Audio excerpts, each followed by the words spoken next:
welcome back to my channel. Today's video I wanted to do a little sit down chat style video.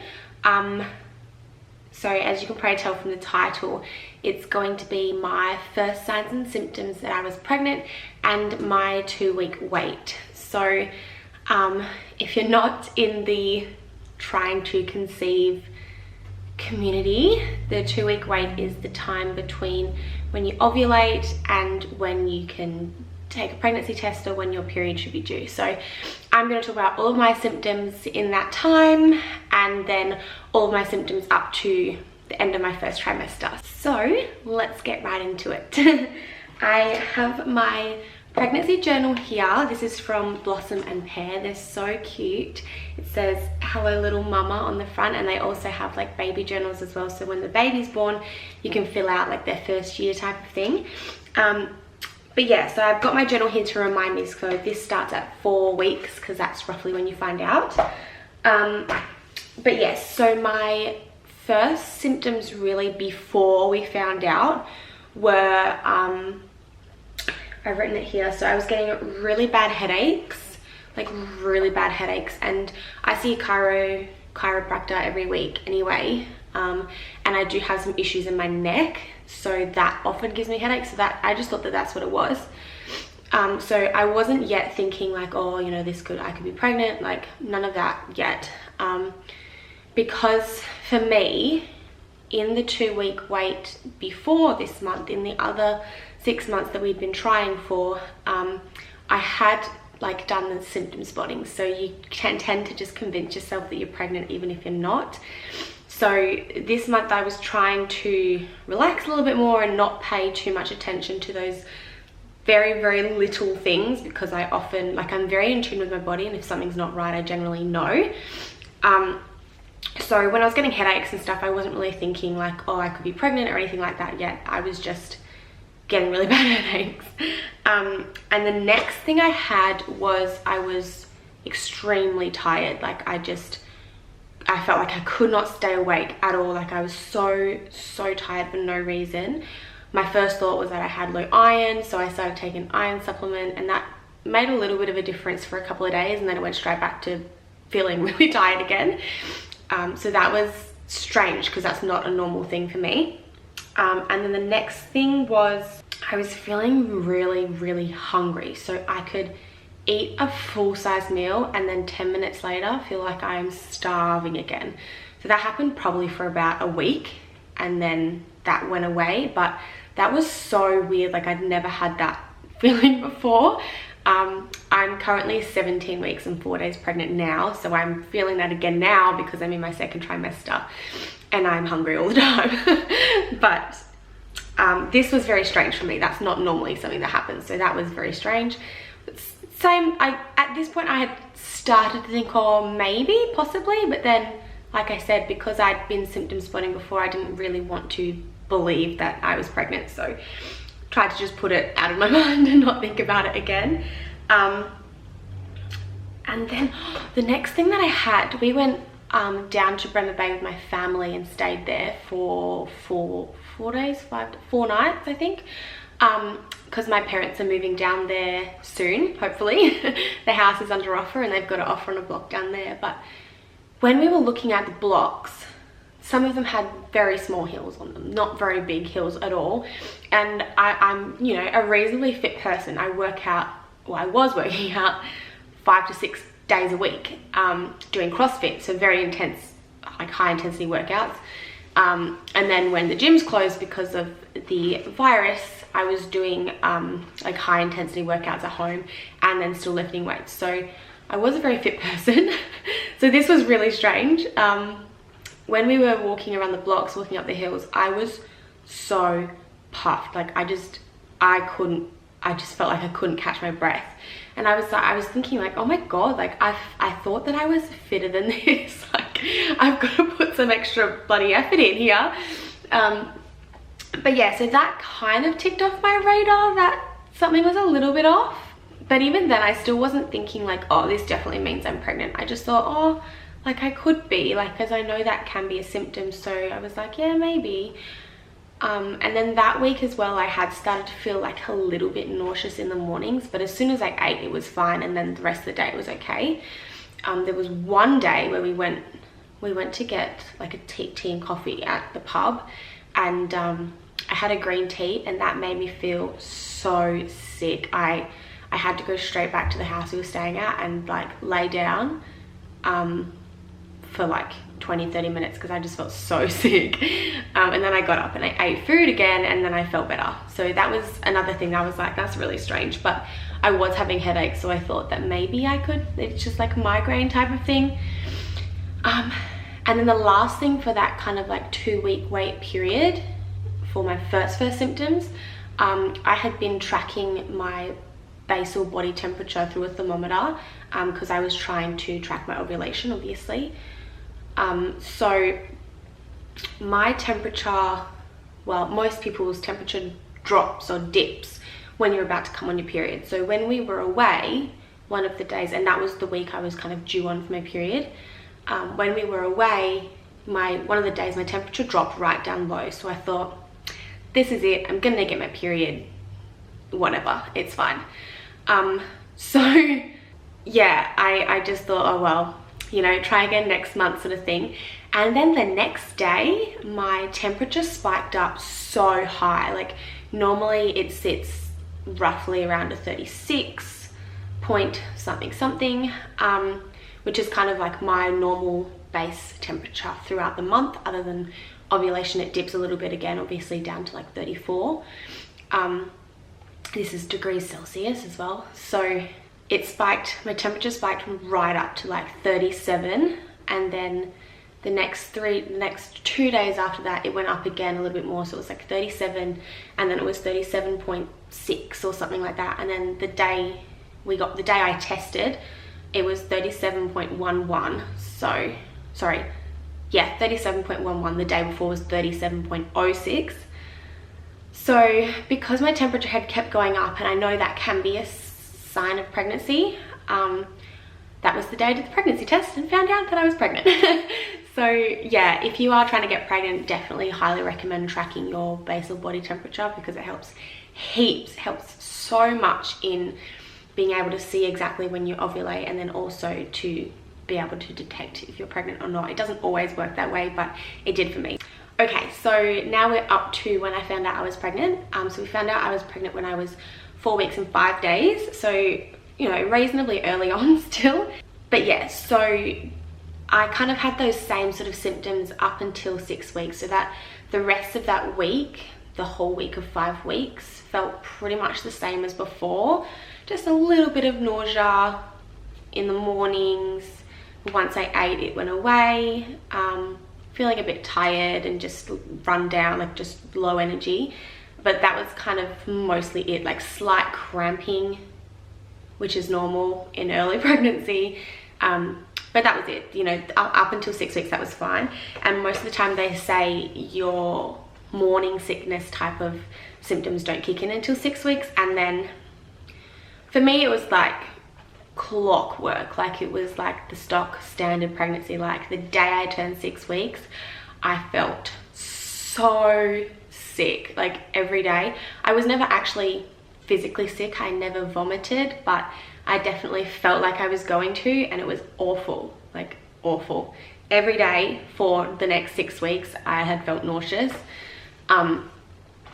which is so much fun. The best way I can describe it is like you feel hungover every day, and it's just horrendous, especially for someone that doesn't really drink very much.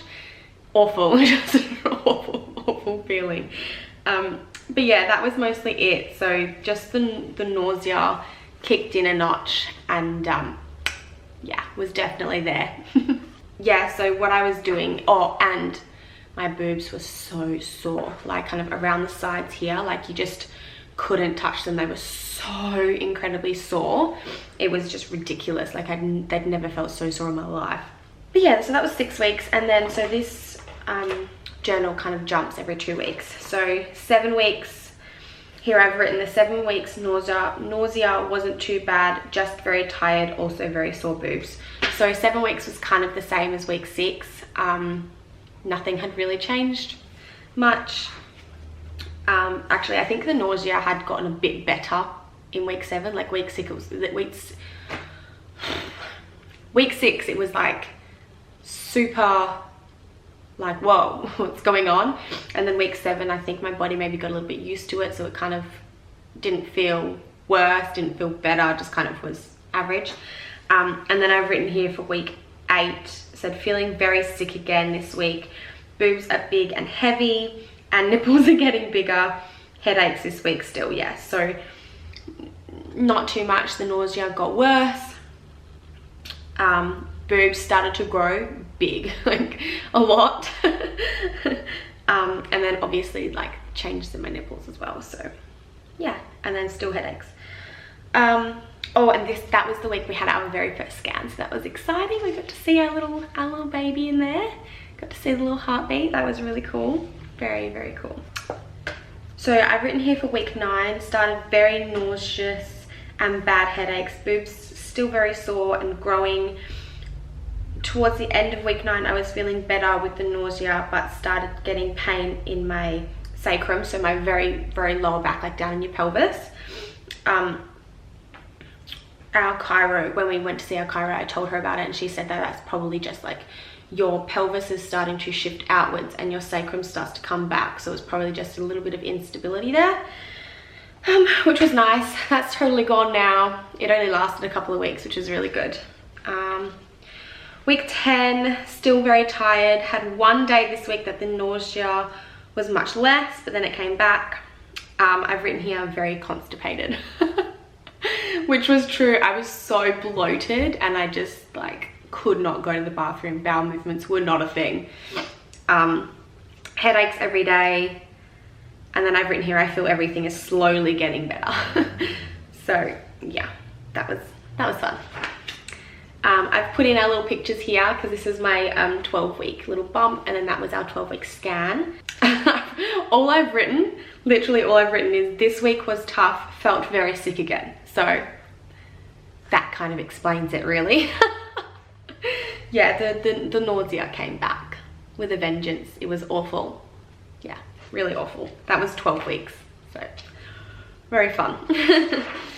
And then so 13 weeks I have written, I started feeling human again this week. Had 1 or 2 days when I felt sick, but mostly good.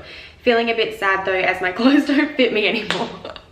So through my whole first trimester, because I was feeling very nauseous and hungover basically, all I could stomach eating was like very bad foods like KFC and hot chips and just not healthy foods, like really salty foods, salty, hot, carby foods, so mostly like potato and chips. So I basically survived that whole kind of 6 weeks just eating that sort of stuff. We did try and eat, I ate a lot of Mexican food actually because it was semi-healthy. There's some vegetables in there and it's not too bad for you. I survived a lot on, like, we had a lot of burritos and we had a lot of tacos. We had like enchiladas and that sort of stuff because it's semi-healthy.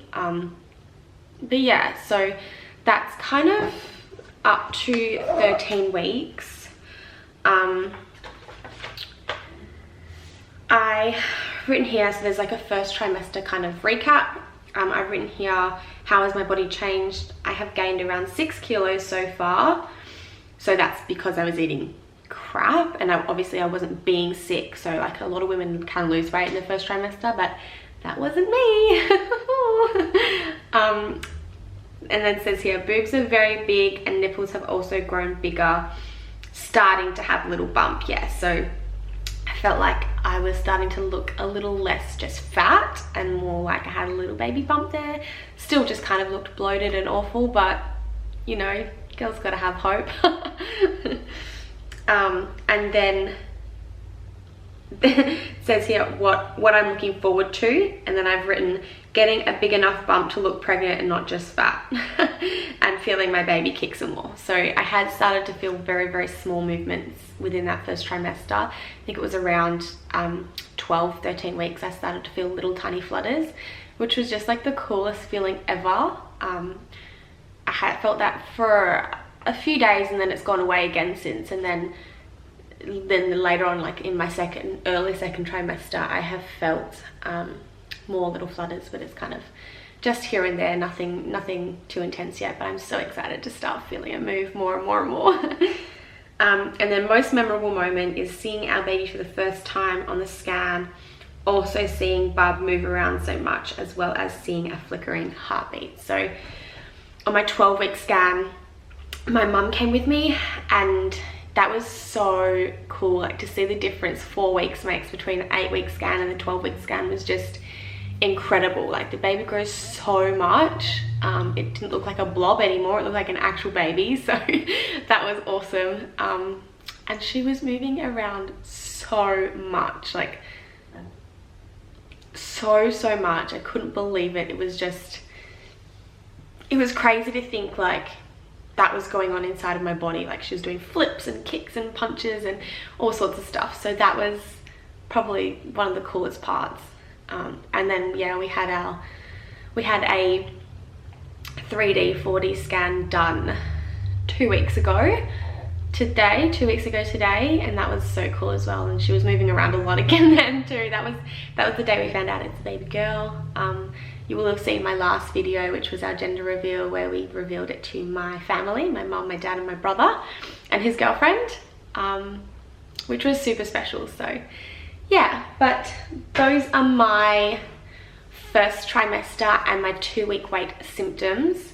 I wanted to make this video because I binge watched these videos so much, even before we started officially trying. I'm like absolutely obsessed with anything to do with pregnancy and babies and weddings as well. I love and I love babies, and like I just think it's so magical that women can grow life inside of our body. It just baffles me. So I binge watched a lot of these videos, and then especially a lot more after we started trying as well, to try and see if any of my symptoms were lining up with anyone else's. But yeah, so if anybody else is out there in their trying to conceive journey, I hope this helps you, and I hope it gives you a little bit of insight as to what to expect.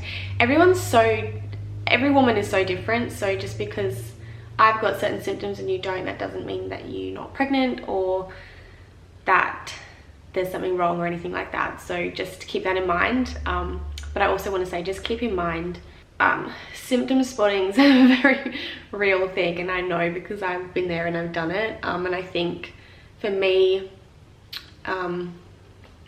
it just stressed me out more than I needed to be in that whole phase of it. So if you are symptom spotting, my recommendation would just be, just take a breath, take a little step back and just enjoy the process more, enjoy spending time with your partner, and just let it happen, because it can be a stressful time if you're trying for a baby like we were, and the stress isn't good.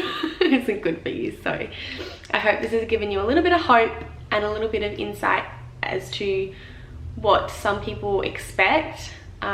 I have been super lucky in the fact that I haven't actually physically been that sick, which is awesome, but just because I wasn't sick doesn't mean I didn't feel awful. So yeah, but I am gonna wrap up this video here. So if you enjoyed it, please give it a big thumbs up, and if you want to continue watching my pregnancy journey and mine and my husband's parenthood journey, then please hit the subscribe button, because I would love to have you along the way. Otherwise, I will see you in my next video. Have a good day. Bye.